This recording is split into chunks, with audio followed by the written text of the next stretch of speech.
Hello, this is my query number 5, the final query of the semester.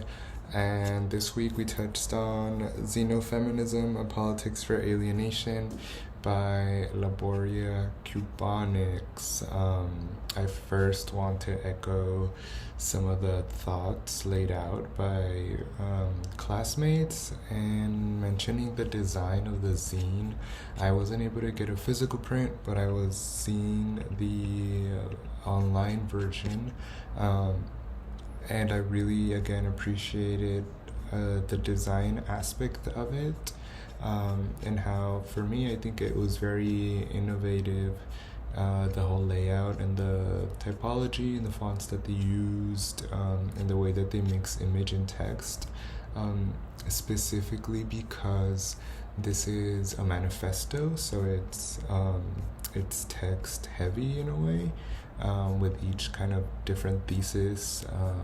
But I did enjoy the way that they structured it around different designs and kind of wordplay. And again, I did also enjoy the inclusion of images and what looked like references to painting, and different images of women throughout the zine. One thing that I did want to mention was how kind of muddled, or I guess taken aback I was by the manifesto. It struck me at first, now that I've read it a couple times, as pretty radical in what it is representing, or the way that it is aligning itself with things like rationality, neo-rationalism, science, technology, which the text does discuss as systems of oppression, that have been systems of oppression because of the naturalization. However, as I've read more and more, within situating this within the context of the class in general and the material that I have been exposed to in terms of kind of queer theory and its shortcomings, and then its relation with other areas of studies such as transgender studies, it made me think of xenofeminism as almost a queer feminism, which is to say non-normative, and I think that's essentially one of the biggest takeaways that I got from the manifesto was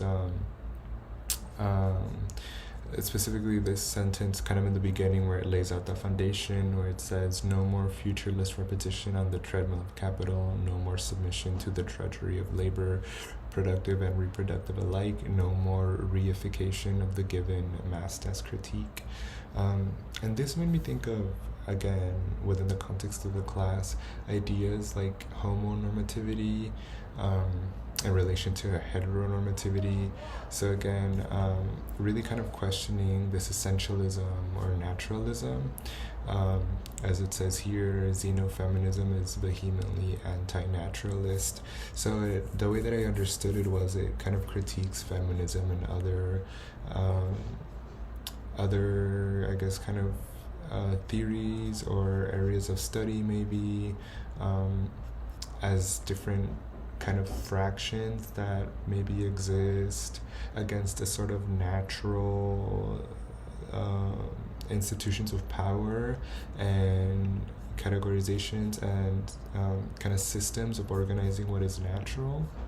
So xenofeminism, I think that's one of the things that kind of struck me or confused me at first, is that it advocates, or it says it involves more alienation. So it talks about alienation as the labor of freedom's construction. And again, thinking about, for example, queer studies and how it has been critiqued as being largely about a gay male identity, which is then posited against an almost essentialist kind of or normative heterosexuality. And thinking about, for example, the plight for gay marriage, right? And how that just seeks to reify, I think, gay identity within constructs of heterosexuality. So xenofeminism is just kind of questioning these normative structures, like why do we want kind of assimilation, or why do we want to exist against these institutions or against social orders and constructs which are seen as natural. There was a couple of other quotes that also kind of resonated throughout the reading. Science is not an expression, but a suspension of gender. I guess those are some other aspects of the reading which kind of confused me. I mean, again, I understood it as denaturalizing ideas of gender, but the way that I guess it was kind of speaking on these things was sometimes a little cloudy for me. Alright, this one was particularly helpful, I think, in kind of situating the manifesto within previous material covered in the class. This is from the interrupt section, the first thesis, and then the section says, whilst capitalism is understood as a complex and ever-expanding totality, many would-be emancipatory anti-capitalist projects remain profoundly fearful of transitioning to the universal, resisting big-picture speculative politics by condemning them as necessarily oppressive vectors. What I understood this as was thinking about these would-be emancipatory anti-capitalist projects. Again, thinking of different fields of study like queer studies, or maybe even critical race theory, and how they are quasi-emancipatory but fearful, like it says here, of transitioning to the universal. And it makes me think again of queer studies as potential for critique, or how its political potential can sometimes be stifled when it's limited to the reproductive arena, for example, instead of I'm thinking now of transgender studies theorizing by Susan Stryker, and how she identifies potential conjunctions with other sort of emancipatory projects like immigration policy, and how those two kind of interconnect. So to me, that spoke to this sentiment of transitioning to the universal.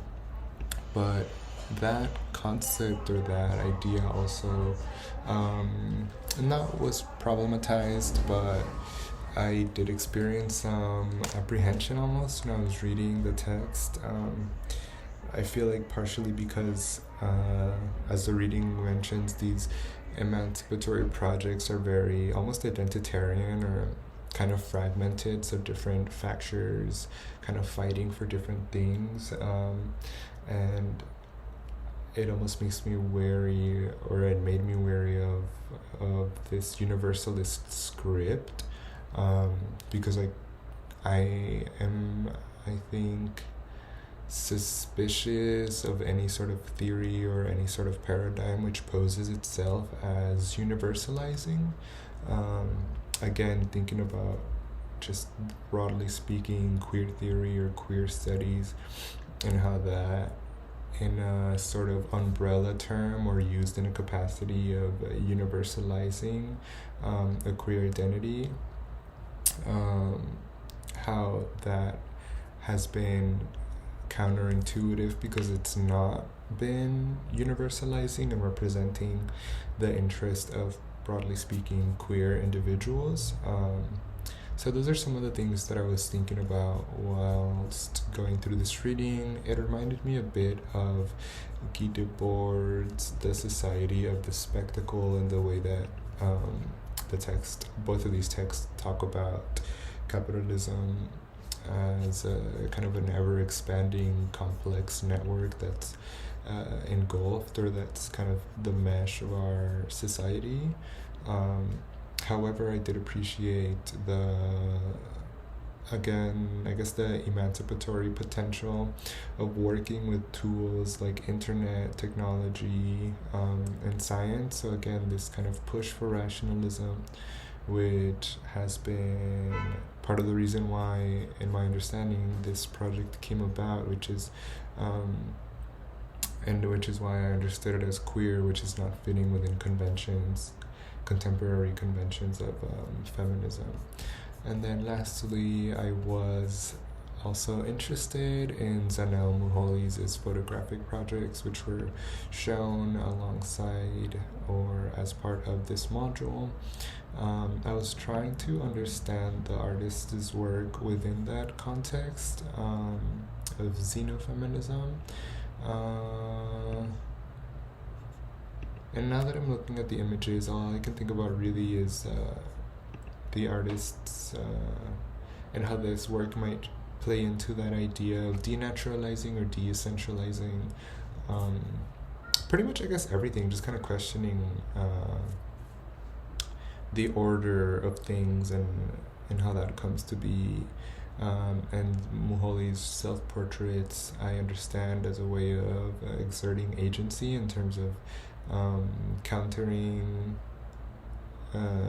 maybe depictions, specifically Western depictions of African, I guess specifically South African culture or portraiture in her case, and her appropriating some of that, or they appropriating some of that visual language to again exert some of that agency and to kind of denaturalize our visual understandings of African culture, specifically kind of like exoticized images or images that then lead to exoticization is one way that I understood these photographic works within the context of the reading. And those are, I guess, my greatest takeaways from this unit.